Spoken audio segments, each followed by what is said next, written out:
Welcome to the Language Shop. Today I'm going to be making tagliatelle con piselli, or pasta with peas. I learned the recipe in the province of Marche, where my father's family comes from his cousin Patrizia. The word tagliatelle comes from the word tagliare, which means to cut, and you'll see what I mean in a few minutes. The ELLL is added at the end and sort of means like little cut things. So here's the recipe: 4 to 5 cups of flour, 4 eggs, 2 tablespoons of olive oil, and a little water. What you want to do is form a well in the middle of the flour, either on a countertop or in a big bowl like I'm doing here. Then start to mix the eggs, slowly incorporating the flour and the eggs and adding the oil. It'll start to look a little bit like this as you move forward, and it might be a bit dry, so you can always add a little bit of water. The water is going to dry out once the pasta is made. Then kneading the dough is a really important part of making pasta. You want to make sure that the flour and the eggs are really well incorporated. You knead it for about 10 minutes or so, then set it aside for about 30 minutes or even a little bit more. This is usually the time that I decide to start the sauce. Once you let it rest for 30 minutes or so, you cut it into 4 to 5 pieces. And then what we're going to do is we're going to take each piece and start to flatten it out, because we're going to roll it into a big flat circle. By the way, the word for dough in Italian is also pasta. Notice what I'm doing here is I'm pushing from the middle to the outside. And I flip it over on a really well-floured countertop.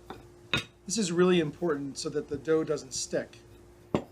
Notice how I grab the dough with the rolling pin and flip it over, again on a well-floured counter, and pushing pretty hard with my body weight onto the pasta. Again, flipping it over until it turns into a big flat piece of dough. Now here's the fun part. Take one side of the round and roll it to the center. Then take the other side and roll that to the center. Essentially what you have here is sort of 2 rolled up tubes, and then you're going to want to start to cut the pasta. My rule of thumb is it's probably about 1/4 of an inch. And this is why they call it tagliatelle, or little cut things. And it goes pretty fast. The knife cuts through the pasta really quickly. And here comes the magic. Take the blade of the knife and lift the pasta up, and look at that. It rolls right out. Isn't that cool? Who needs a pasta machine? So let's do it again. We're going to slice into the roll. Again, 1/4 of an inch or so slices. And make sure they separate. As you see, I'm pushing away from the main mass. Put the knife underneath and turn out the pasta. There it is again. This technique is a technique that's pretty common to Italy, but I've also seen it in China and Japan. In fact, I wonder if the Chinese taught the Italians how to do it, although don't tell the Italians that. So as I finish up the first part of the dough, let the pasta dangle there and put it aside and let it dry. Now we're going to go into the sauce. The sauce is made with a little bit of fat. So I use chopped chicken thighs, pancetta or pork chops, a can of plum tomatoes, 2 cloves of garlic, and 2 cups of peas, frozen or fresh. I actually like the frozen ones. Okay, so let's chop up some of the chicken thighs. And I do it in fairly pea-sized chunks. Here we go with the garlic.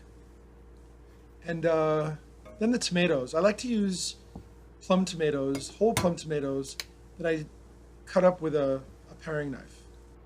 And then we'll start to put it together. The pan should be around medium-high heat. You don't want it too hot because you don't want to burn the garlic for sure. So let's add the garlic.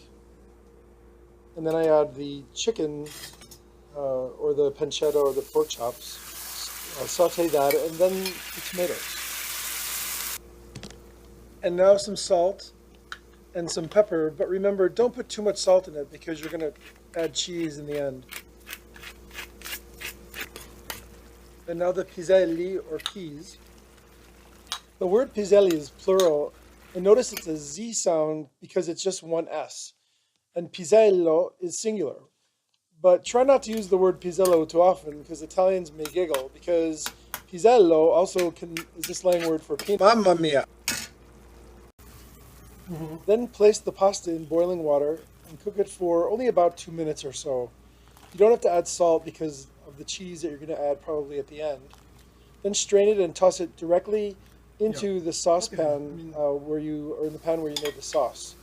Cook it at low heat for about 3 minutes or so that the sauce really adheres to the pasta.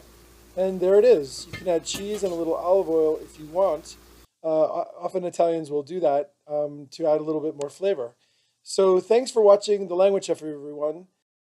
I hope you learned a little bit about the food and a little bit about the language. Buon appetito!